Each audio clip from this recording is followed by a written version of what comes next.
Welcome to the Deficient Vegans podcast. This is episode 34. I'm the Muscle Deficient Vegan here with the Protein Deficient Vegan. Do you want to say hi? Hi.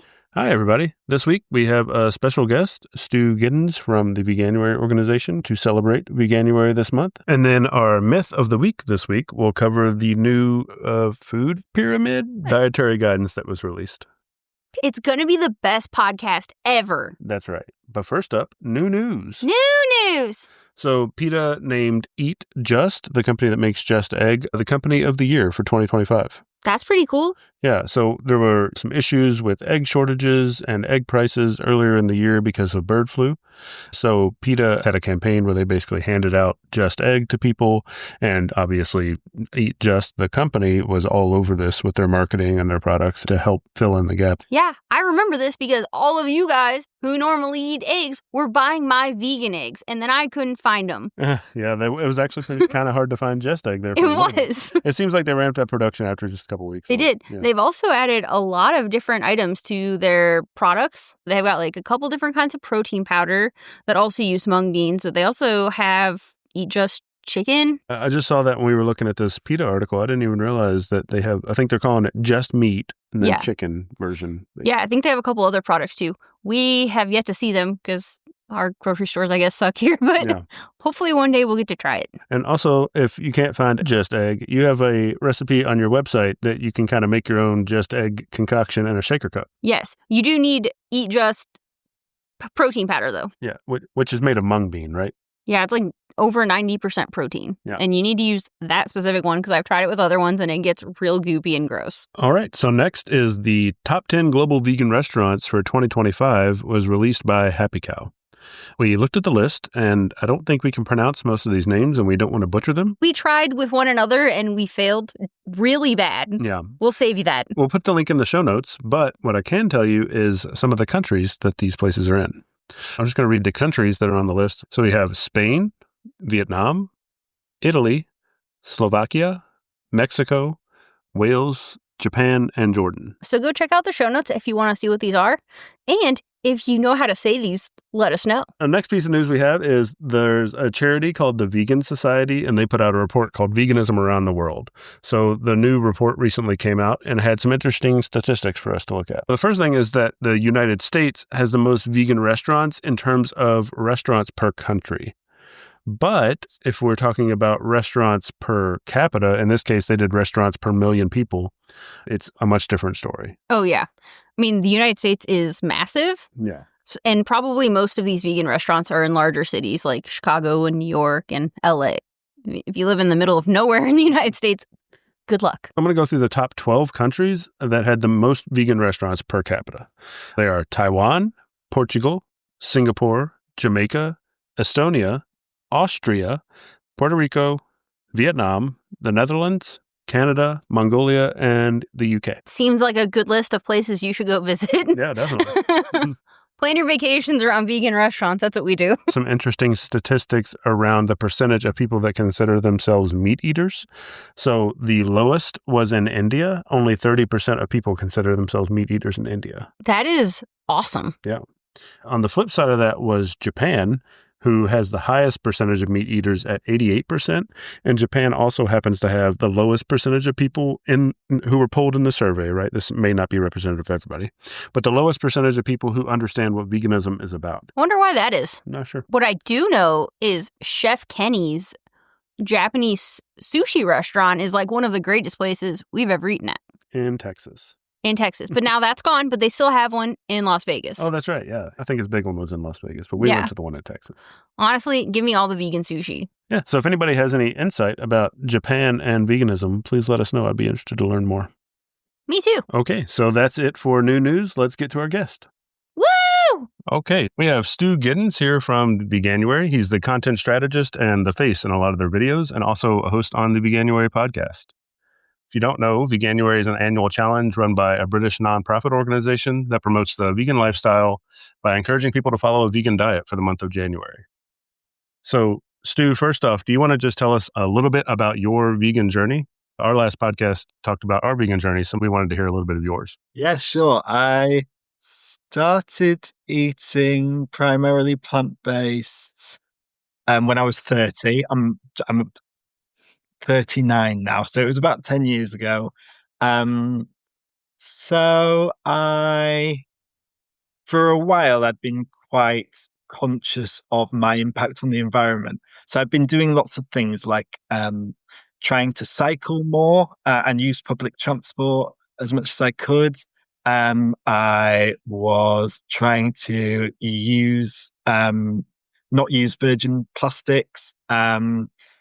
All those kind of things, all those kind of things that people do when they get interested in the environment. Um, and I think I had a little niggle for a while, thinking um, uh, I should probably change my diet because I knew how much of an impact eating meat and dairy can have on the environment. Um, but I don't know, it felt really difficult. I think importantly, like I didn't really see myself as someone who was like a vegan. Because vegans, I don't know, I had a certain idea of what they were like in my head.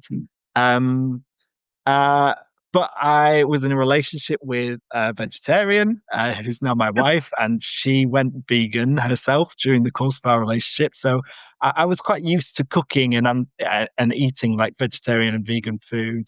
Um, and then one day she got me to watch the film Vegucated.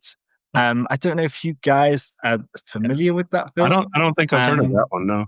Oh, it's it's a documentary set in the US, and it follows three or four, I think, people are trying for different reasons to adopt a plant-based diet.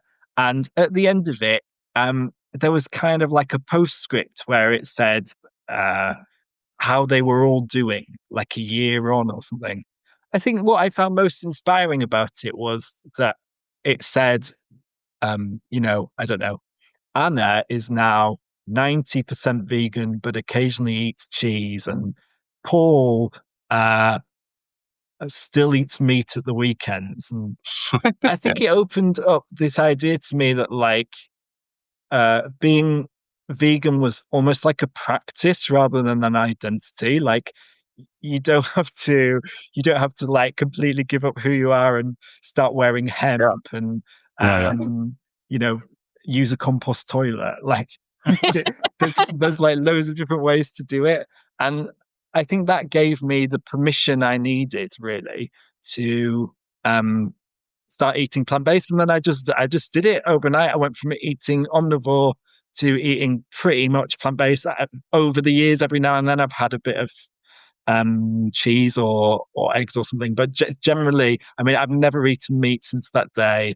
And generally, I follow a completely vegan diet. And here we are 10 years on. And I've got two kids now, and we're raising them vegan as well. So That's so cool. Yeah. It's awesome. Our stories are so similar. I got she was a vegetarian and basically turned me vegan overnight shortly after she went vegan. So. Well, that helps a lot, doesn't it? Because at least vegan and vegetarian food wasn't a foreign concept to me. Like, right. I understood what the kind of main protein sources were and things like that. I think having no idea what vegan and vegetarian food is like, and then immediately trying to adopt a plant-based diet must be quite difficult. Yeah. For sure. So it sounds like your transition was pretty easy, but did you have any struggles that you remember when you first went vegan? Maybe just like finding food or anything comes to mind? Yeah. Not too, it wasn't too bad. Like, I love cooking. And actually I found that when I started cooking vegan food, it was almost like people see it as giving loads of stuff up. For me, it was almost the opposite. It was like I discovered loads of new ingredients and new dishes and cuisines that I wouldn't have previously cooked. So that was really exciting. And my family were fine with it, really. Like, they're kind of, I don't think they completely understand it, but they're kind of all right with it. As well as my full-time job in Veganuary, I have a side hustle, which is that I'm in a band. And sometimes I found, I guess the people that I'm in the band with are kind of like my closest friends as well. Yeah. And generally those people are supportive, but sometimes there's a little bit of like japes and joking that goes on. And usually I'm pretty thick-skinned about that stuff, but it's often paired with like we'll go on tour and we'll play gigs, and that involves a lot of traveling. And in those situations, it isn't always like easy to find plant-based food, and especially plant-based food that feels like nutritional and nourishing. Right. Yeah, for sure. I remember once we played a music festival on a very small island off the coast of the UK called Sark, and the festival site had one vegan food outlet. And when I came to eat, there was no food left at this food outlet. Oh no. And then there was a fish and chips stall. So I went to the fish and chips stall and tried to order just chips, or you guys would say fries. Sure. And they said that they wouldn't let me buy fries on their own. I had to buy fish with it. So I bought the fish and gave it away and just ate the chips. But then the next morning we were staying at a B&B. It was only shortly after I'd made the decision to go plant-based. And my bandmates, as a joke, had convinced the owners of the bread and breakfast who were bringing out our breakfast to bring them all a full English breakfast and bring me a twig on a plate. Which, like, I don't mind. I kind of normally wouldn't mind that and would find it funny. Like, they still brought me out a vegan alternative after that. But just in that moment, after I'd had that awful experience the night before, I was just so, like, sensitive and upset. Too soon. Too soon, 100%. So that was that kind of it was just stuff like that. It was finding food on the road, and then it's occasionally dealing with the odd joke when my capacity to deal with those jokes was quite low. Has that gotten better at all? Yeah, do you know what? Actually, most of them. I mean, I don't think any of them will consider themselves vegan, but most of them eat a predominantly plant-based diet now. Like, often, if we're being catered for, it's just easier to get everyone to eat vegan than it is to do a vegan and a meat-based thing, and they're all pretty on board with that. So yeah, it's quite cool, actually. Yeah, that's amazing. I know your podcast kind of does a like, what's your favorite vegan dish? So we wanted to ask you, what is yours? Oh, I love Asian food. I spent a little bit of time in my 20s backpacking around Southeast Asia. So I love Thai food and I love Vietnamese food. And probably my favorite vegan food is pho, Vietnamese like noodle soup. I don't think it's pronounced pho, but that's how I pronounce it. And yeah, so I mean, traditionally it would be made with beef, but obviously, like so much Asian cuisine is very vegan anyway. Tofu is a staple ingredient in a lot of Asian cooking. Yeah, and I love it. And there's a particular place. I mean, it'll be a long way for you guys to travel, but in Manchester in the UK, a big city in the north, there's a Chinatown, and there is a little independent restaurant there called I Am Pho, and I absolutely love their tofu pho. Whenever I'm in Manchester, I always go there. That's awesome. So you mentioned you like tofu and that. What's your favorite vegan protein source in general? Yeah, probably tofu. Tofu gets a bad rep, doesn't it? Oh yeah, it does. It's so good. I love it, and I find it quite versatile, which I don't think it's got a reputation for being, but it takes on flavor so well.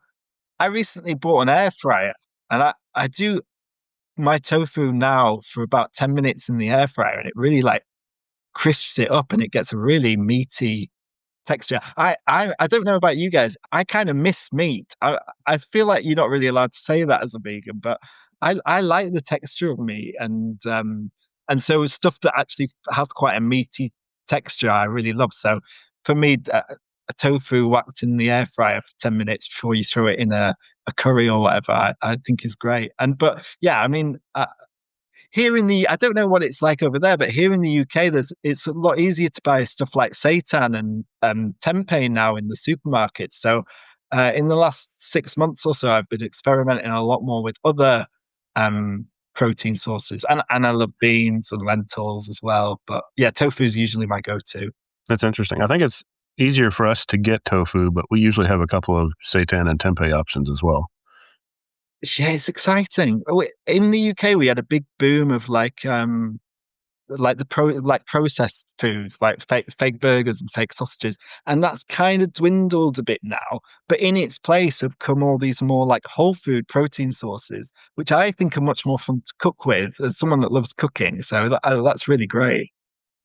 Yeah, I agree with that because we usually cook mostly and we don't usually use frozen stuff. So Yeah. Yeah, cool. So we gave a short intro to Veganuary, but I'd like to hear from kind of your point of view. What is Veganuary to you? Yeah. Well, so Veganuary at its core is the portmanteau of the words vegan and January, and the idea behind it was, can we get people to try a plant-based diet for a month and commit to that, and that would, help them. That would be an opportunity for them to learn more about plant-based eating and how to do it. I mean, that was an important bit, actually, how you go about doing it, because our founders, Matthew and Jane, when they founded it, felt that there were lots and lots of organizations explaining why you should go vegan, but not so many that were actually helping people with resources on how to do it. So that was kind of the gap in the market that they saw. And this was 2014. I don't know if a campaign called Movember crossed the pond, but this was the idea that men would grow a mustache, not shave for the entirety of Yeah, I've heard of that. November, and grow a mustache. And in doing so, raise money for prostate cancer charities. And one of our founders, Matthew, had done that himself. And he was vegan, and he thought, I wonder if you could transfer that idea to plant-based eating, and use it as a way to help people learn about plant-based eating, and also as a fundraising drive for animal rights charities, animal welfare charities. So that's how it started. And it's kind of changed now, I would say. It's morphed over the years. I mean, it's grown hugely. So it started in the UK. It's now, we have active campaigns in 20 countries, and every year we tend to see at least one person signing up from every country in the world. wow. And we've kind of changed the way that we talk about it now. We try not to talk about it so much as a challenge. I think now I think of it more of almost like festival of plant-based food, or a great big celebration of plant-based food. We try to encourage people to take part in whatever way works for them, by just adopting some more plant-based eating habits over the month. Like, it could be maybe you eat meat and dairy with your lunch, but then your evening meal will be a plant-based one. Or it could be that you switch out cow's milk for plant milk for the month. We want everyone. We want to kind of meet people where they are and really have a very non-judgmental and welcoming approach. And yeah, just position it as an opportunity for people to discover more about plant-based eating. And then there's a whole other strategy to what we do. So all those people taking part, millions of people around the world, we kind of leverage that to start raising awareness about plant-based diet by getting loads of media coverage, lots of stuff in the newspapers and on TV, on radio, and on social media as well, celebrities taking part and that kind of thing. And then a big part of what we do is corporate engagement. So working with businesses to develop plant-based foods, plant-based menu items. And of course, these things are symbiotic. The more availability of plant-based food there is, the easier it is for people to take part in Veganuary. So that's kind of like the three pillars of what we do that we call the Veganuary Effect. All these things work together. And then the fourth part of our strategy is to grow a global movement. So that's establishing ourselves in other countries. But yeah, it's kind of, the campaign is really focused on diet.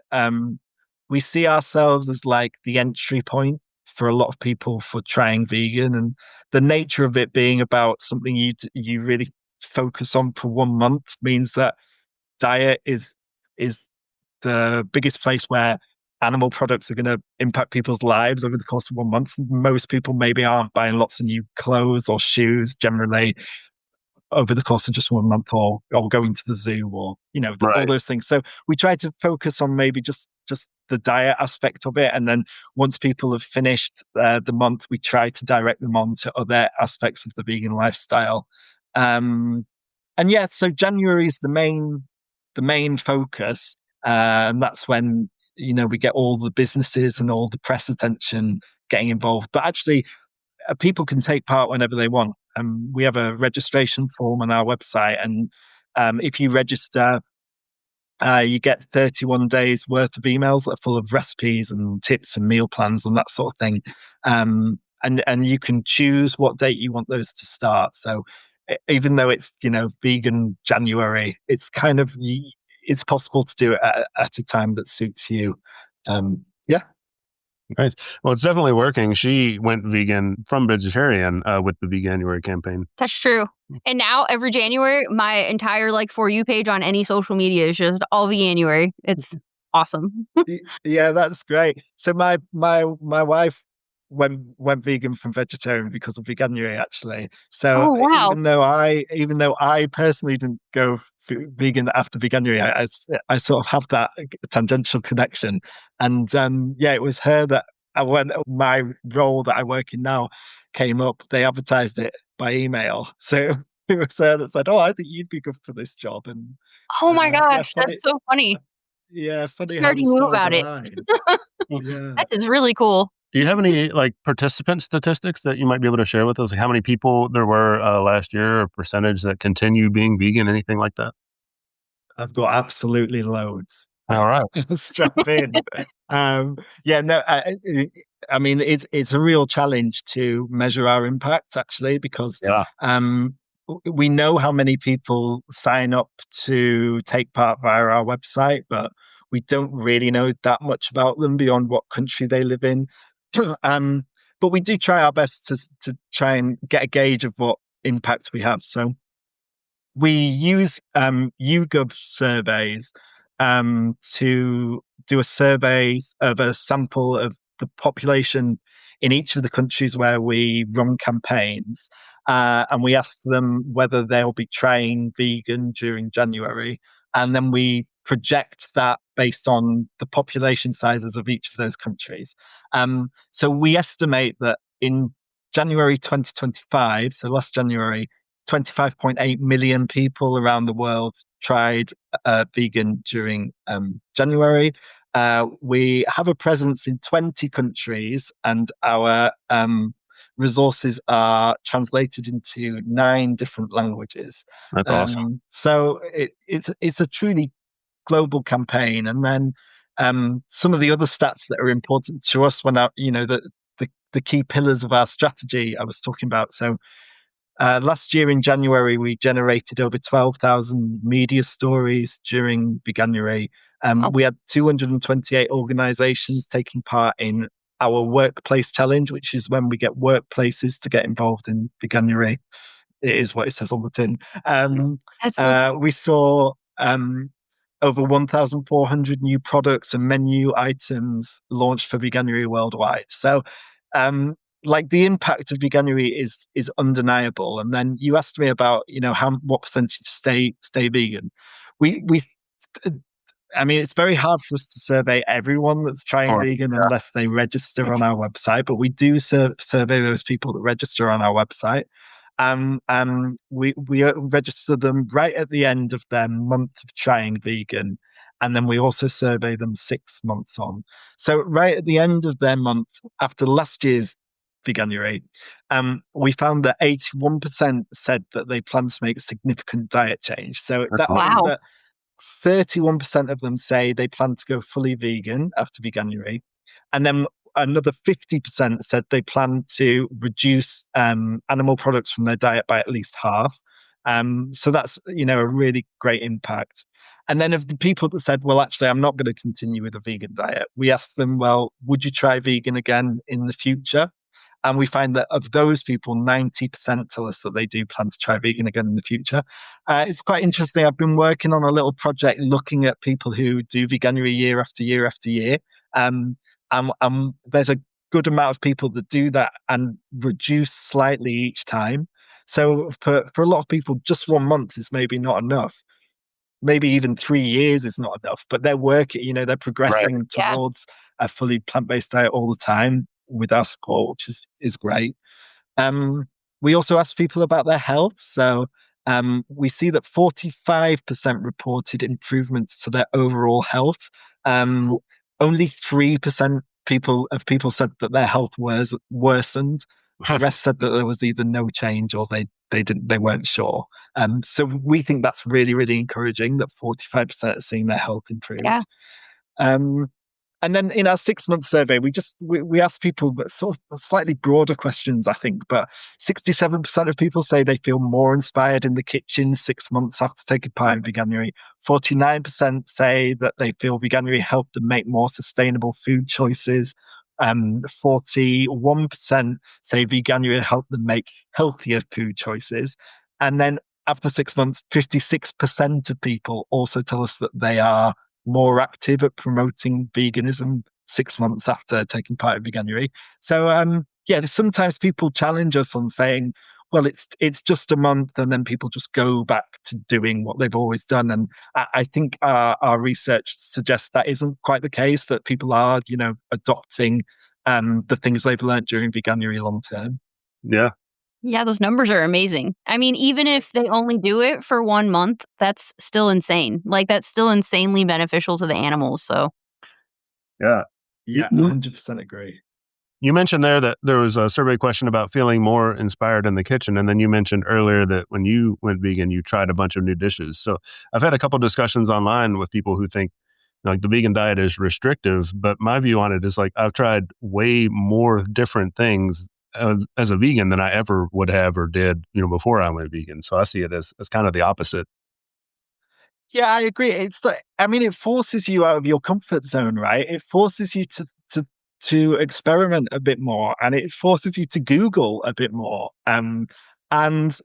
Like when I went vegan, I started eating plants that I'd never even heard of, just because Right, exactly. they were there. They were there, and I was like, "Oh, I wonder what I could do with this." And for me, that was very energizing. And I do think there's a difference though between people who people who can cook and Yeah, are up for that experimentation, and people who maybe aren't. And I do think we need to make sure there's room for them in this as well. A lot of people can be a bit hard about, well, vegan diets are full of processed food and it's all burgers and soya sausages and stuff. And I do understand that. Like, I do understand that we want to be encouraging people to eat healthy vegan diets and whole food vegan diets. But I think we need to appreciate as well that, not that isn't going to fit with everybody's lifestyle. definitely. So I think it's really good that there's options for everyone. Yeah, I agree. What are some of your favorite campaigns or projects that you've personally worked with on Veganuary? Yeah.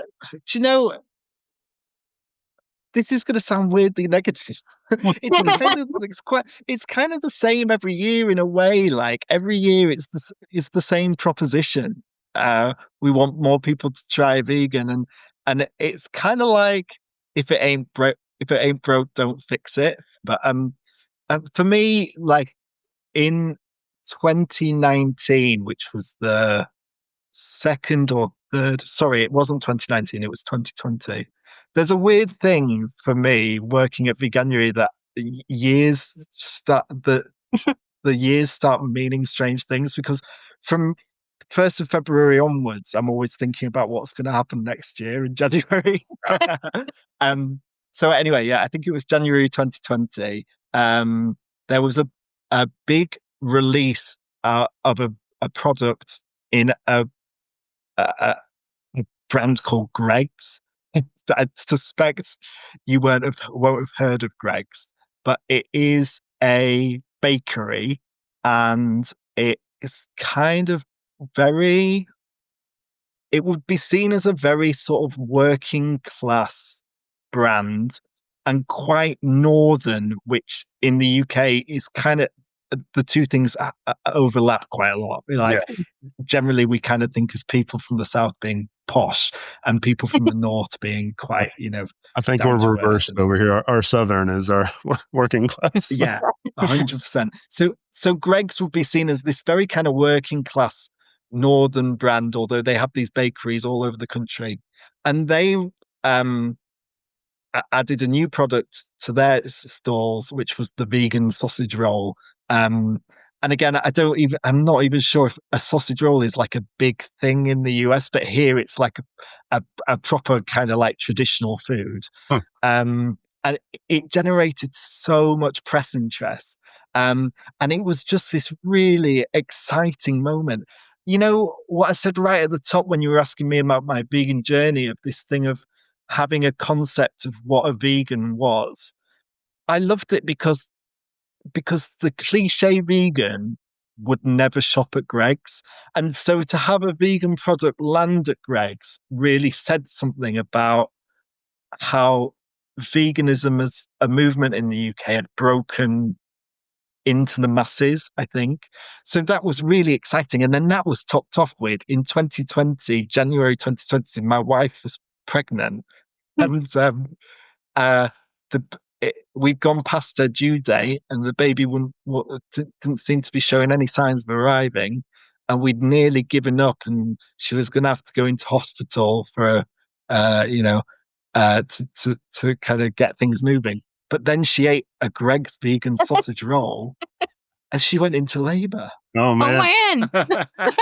they need to add that to their marketing, I think. Yeah. Absolutely.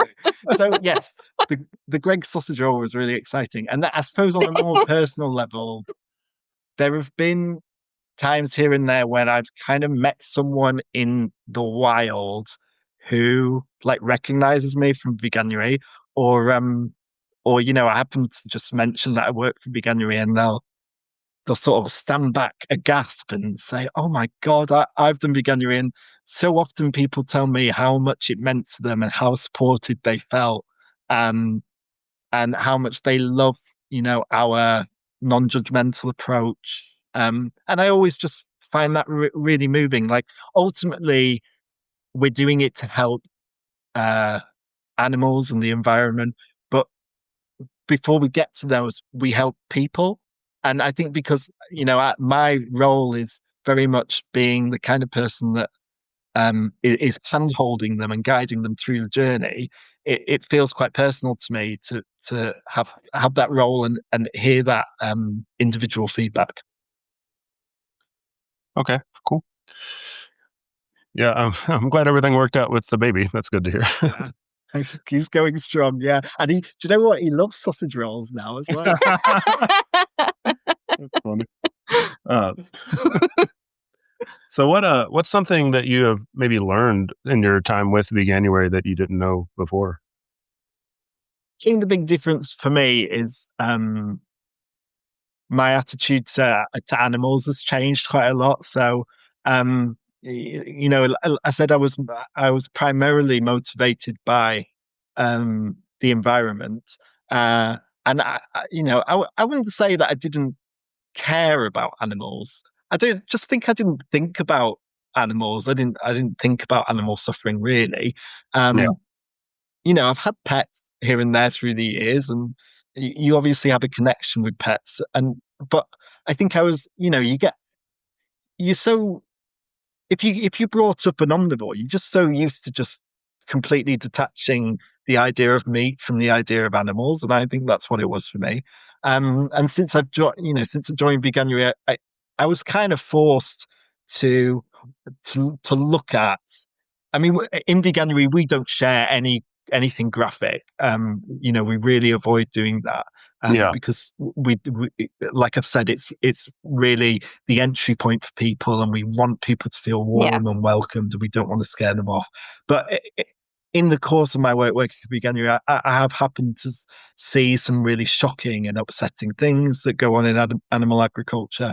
And then, the flip side of that is I've had lots of opportunities to go and visit animal sanctuaries, to do bits of content here and there and filming and things, and had the opportunity to get really close to rescued animals, chickens, which I find chickens a bit frightening because they move so fast, but pigs and cows who are much slower that I really love. And so my whole perception of animals and how we should respect animals more and value animals more has changed. And I also think something that's changed in me is a real intolerance to violence. This might sound a bit strange, but I find it really hard to watch violent films now. And I kind of actually I love horror films, but I don't like them when they're very gory and see people, having their heads smashed in and stuff. And that's really kind of only started since I discovered plant-based eating. And it's interesting. I think it's something about.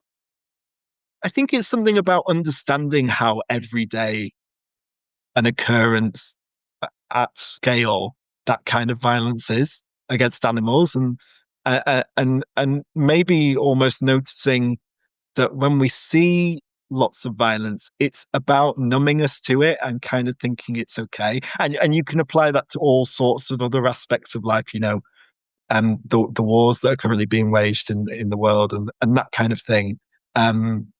So they've been the big takeaways for me. That's really neat. In your position, working in Veganuary, I think you probably have a much different view than the rest of us on what is vegan activism and how to plant the seeds of veganism with omnivores effectively. So are there any tips or tricks you can share with our listeners? Yeah, well, I think first of all, I'd say the Veganuary approach is just one approach. The idea of really being very, baby steps into plant-based eating and being really warm and welcoming and not sharing graphic content. That's just one way. And I think we exist in an ecosystem. And I think there are other groups doing other kinds of perhaps more emotive campaigning. And I don't want to suggest that doesn't have value. I just think there's different approaches, and I think it's an ecosystem, and different things are going to reach different people, and I think that's really good. But so the Veganuary approach is very much about being patient, being kind. I think recognizing that we live in a carnistic society where like I was talking about my relationship with animals and meat, that for most people that is just normal, and there's no reason to question that. And I think I do understand why if I tell someone that I'm vegan, sometimes they can just feel threatened just by me even saying that, and they can be very reactive to that. And I think it's helpful to recognize that they are part of the system as well as the slaughterhouses are. Okay.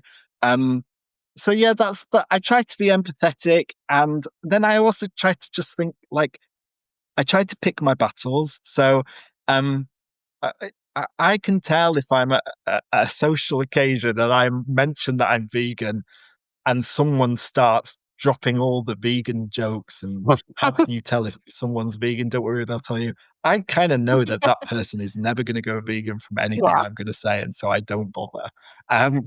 But there are other people who say, "Oh well, what do you eat? What I went to a party over Christmas and I took some vegan cheese, and people were saying how much they liked it." And so that's when I noticed there's an opportunity. There's a little glimmer, and that's when I start trying to have conversations, and I just try to approach it really, really gently. And often I try to just center myself in what I'm talking about by saying, well, I do this and I feel like this, and this is how I adopted certain plant-based eating, um, and try not to actually put too much pressure on them. I think it's just like planting seeds. That's my approach. No, I like that. Sometimes I get a little excited. I'm like, oh, there's a glimmer of hope. Let me really jump on this. And then I'm like, oh, did I push too hard? Well, we just feel so passionately about it, don't we? I think that's so, sometimes I see feedback from people that have taken part in Veganuary and they've been online and posted in vegan groups, and then they've had all this feedback from other vegans saying, well, you're doing this wrong, or and they find that really off-putting, and I think that's a shame. But I do also recognize that people within this movement, like the scales have fallen from their eyes, and they care so much, and Yep. it means it's so important to us that it can be hard to restrain yourself sometimes from going all in. Yeah. Yeah, I know Reddit vegan can be pretty brutal. We've been in there. It's like, ugh. You never know what you're going to get. Can you tell us a little bit about the specific support and resources that Veganuary offers when somebody does sign up? Like, what are they expected to get? Yeah, so I actually write I actually write all the content for the 31 emails that we send. Awesome. So we send an email a day, and we try to cover like a really bite-sized subject. Each email takes about 10 minutes to read.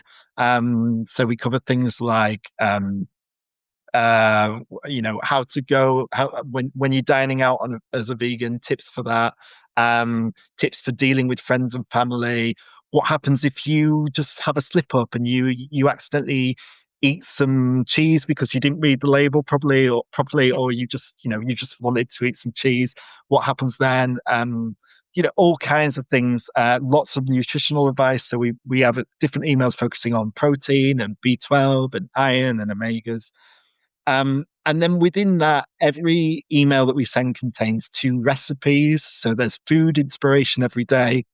And then on top of that, we have loads of additional downloadable PDF resources. So we have cookbooks, we have meal plans, we have nutrition checklists, and all that kind of things. And then possibly the people listening to your podcast, we've actually introduced a new resource this year, which is our plant protein cookbook, where we've got 17 recipes from athletes, fitness coaches, and nutritionists for people that are looking for a diet which is higher in protein, if they're strength training or whatever.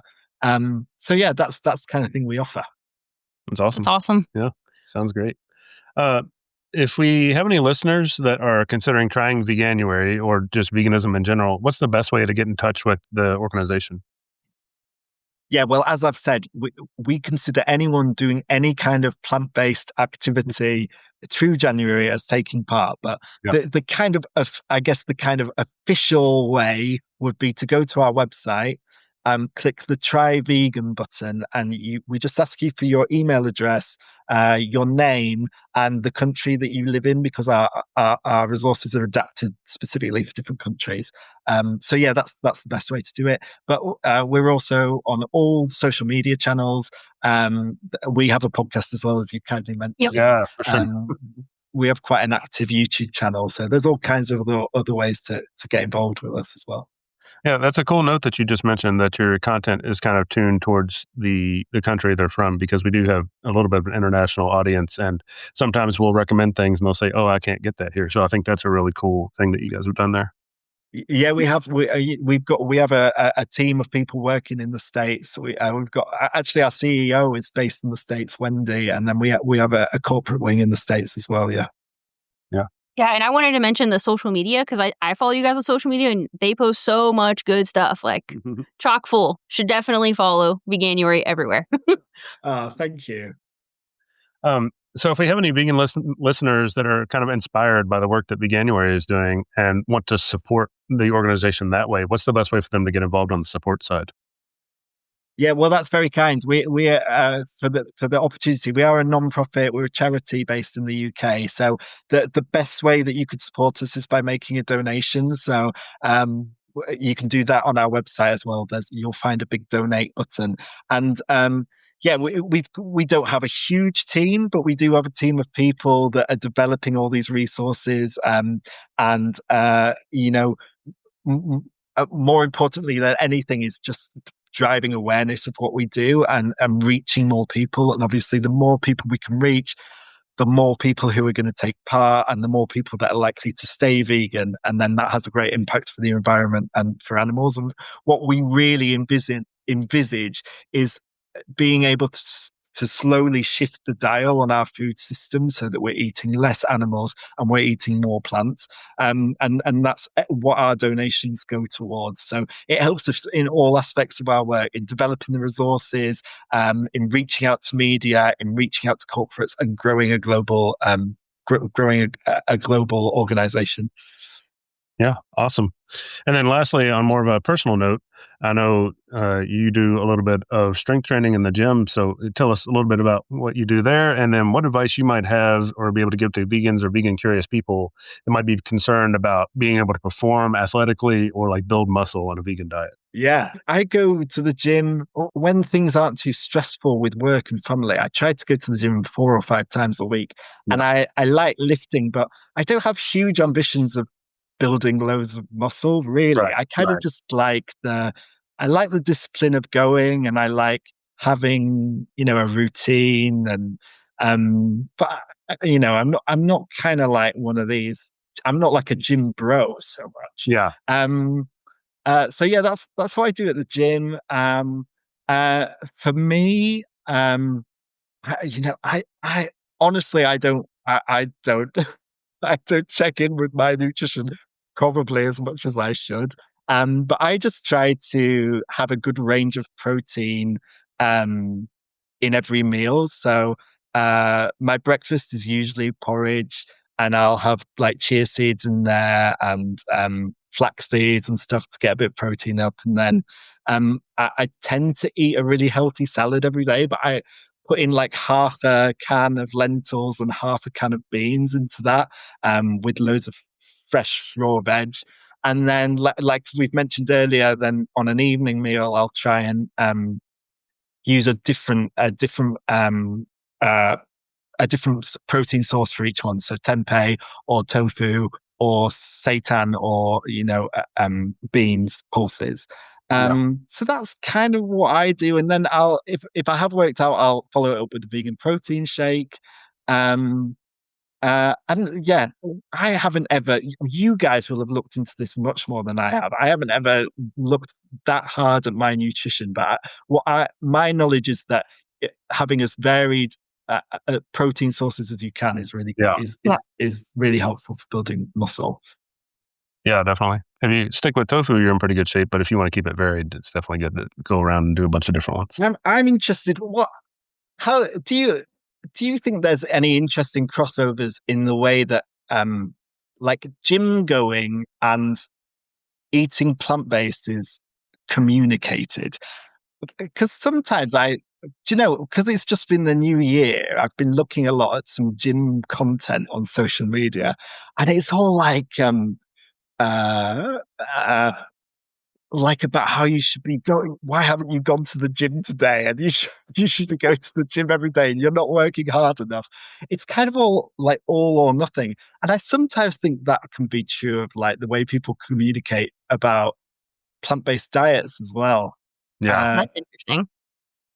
It's interesting to me because sometimes I think it's always good to think about the way that it's always useful for me to think about the way that someone who is entirely new for vegan to a vegan diet would take the way I communicate. And I sometimes think like my relationship to gym going is also almost like a similar kind of relationship. Do you know what I mean? yeah, definitely. There are definitely people who take it very seriously, and then people who just want to kind of stay healthy and fit. And we try to address both of those. What's usually your number one tip for nutrition in the gym? Yeah, I think it's just try to get a little more protein than you were before, and think about it a little bit. It's mostly useful if you're not lifting weights. Protein is not quite as important, but if you are lifting weights, it's probably a good idea to bump it up a little bit. So you're making your most of the time you do spend in the gym, because it's a pretty big time investment. So if we can get 20 or 40 extra grams of protein a day, and maybe make that investment 20% more effective. That seems like a pretty good trade-off to me.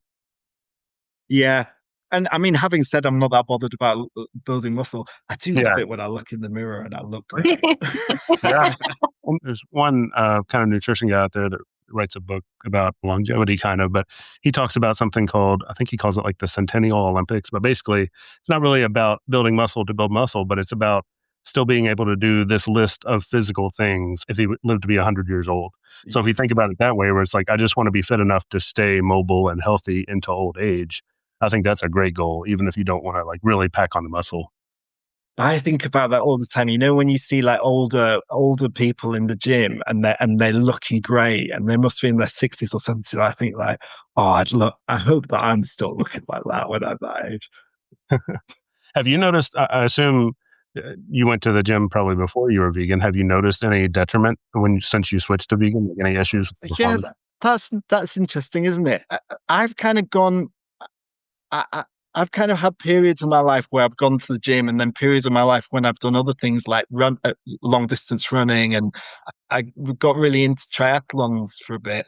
Oh yeah. So when I first started going to the gym, I was still omnivore, and actually I went for a really oh god, I can't remember what the kind of diet is. It's not like a carnivore diet. It's something else. Oh, the paleo. Paleo. That's the one. I tried to follow like a paleo diet, and actually, funnily enough, I don't remember my body really changing at all in that period. It just kind of looked the same. And then during the period that I transitioned to a vegan diet, that's when I was doing the more endurance stuff. Then I was doing marathons and triathlons. And I felt great. I felt really great at that time of my life. Like, my recovery was great. My endurance was great. I mean, that's the fittest I've ever been, and that felt brilliant.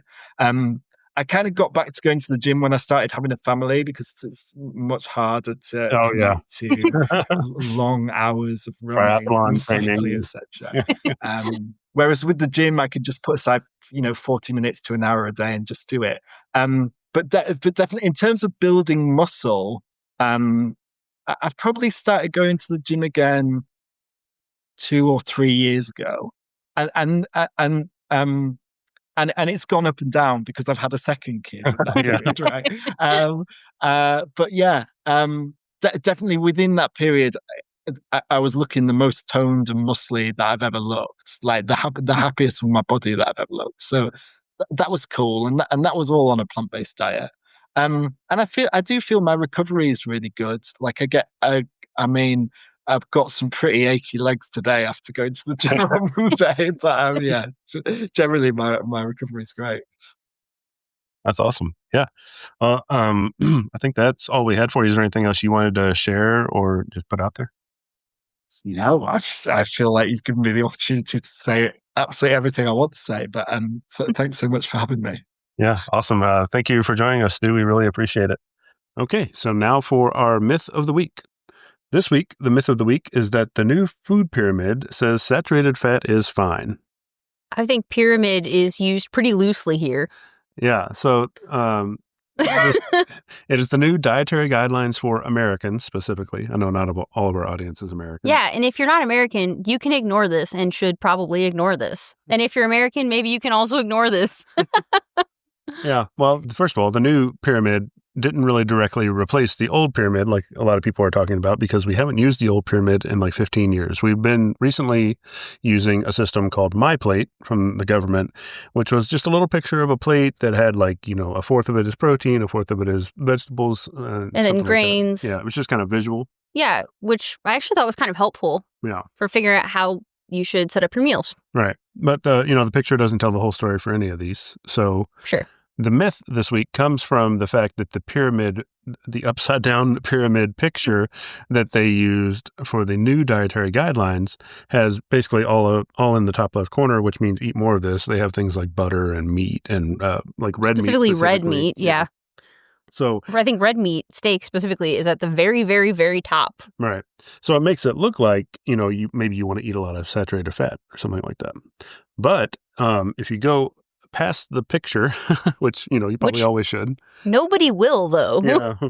Yeah. But if you go past the picture to the actual dietary guidelines, and you can find them. So what was myplate.gov, the website now is realfood.gov because the emphasis on this new dietary guideline is to eat real whole foods. Butter is a real whole food, guys. But you can find the actual guidance document, which is like a 6 or 7 page document that lays out their actual guidelines. And in there are some interesting things that maybe I think, and a lot of people seem to think, don't really align with the picture and really aren't that much different than my plate. Well, it seems like the picture is very heavily influenced by the meat and dairy industry, I would say. Definitely. And they're kind of hoping that no one goes and looks at the text and you just look at the picture, which is not really representative of what comes after. Yeah. So I'll have a link to the actual guidance in the show notes, but let's go through a couple of bullet points for things that are actually in the guidance that sound more reasonable. You mean more reasonable than putting butter directly next to grapes on the hierarchy? I see you have a lot of feelings. I always have a lot of feelings.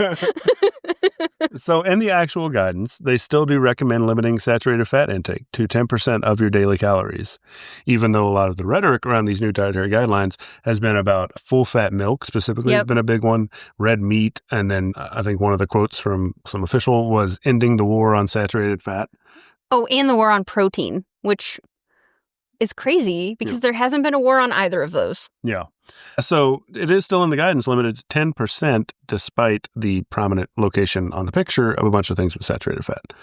Also, they did increase the protein recommendation. So they recommend trying to get a minimum of 1.2 grams per kilogram of protein, which I think personally is probably a little more helpful than harmful in most cases, especially if you're like trying to be fit and work out. You know, I say a lot with protein, it matters more if you're working out, but kind of the underlying thing there is I also feel like everybody should be working out to some degree. Yeah, just for longevity purposes if you don't have specific fitness goals in mind. Right. If you're able, obviously. Some people can't work out, but if you're working out, a little more protein is probably beneficial in almost all cases. And they do specifically include that plant-based protein sources. Yeah. Like alongside of the animal-derived ones. Yeah, in the actual guidance doc, they mentioned several plant-based protein sources right there with all the others. Would have been nice to see tofu in this weirdo pyramid. They do recommend eating mostly whole food, which is something we've said and something I think is pretty well known for general health. So this is another one that's actually been kind of controversial, I guess, with the new pyramid, is that they put whole grains at the very bottom. Basically, the picture makes it look like you maybe shouldn't eat a lot of whole grains. It makes it look like you should almost completely cut out non-vegetable carbs. Right. Yeah. So, but in the guidance document, again, they do recommend a high fiber intake. What are the numbers they're recommending on fiber? Do you know? They don't recommend. So actually the fiber recommendation fell into like a general little gut health recommendation. So it was talking about like probiotics and things like that. And it mentioned some fermented foods. And then it mentioned also have a high fiber diet, but they didn't have a number. Well, you will not be getting fiber from red meat and full fat milk. Yeah. And then they also recommend eating, and this is, their words, eating a wide variety of different color fruits and vegetables, which again is always good advice. I know Dr. Greger, who wrote How Not to Die, has his daily dozen, and he's always emphasized eating a lot of different colors specifically. Yeah, and very pigmented. Right, because color kind of relates to antioxidants and other nutrients in the vegetables. So if you do different colors, you can make sure that you're kind of covered in a lot of different areas. That's why blueberries are so highly recommended, because they're very dark in color. Yeah. So looking at the actual guidance, I would consider it really similar to my plate, just with a little more focus on protein, which I'm not going to argue with. Yeah. I mean, the picture is, I feel like, very misleading in terms of what the actual recommendations are. Yeah, it definitely seems that way.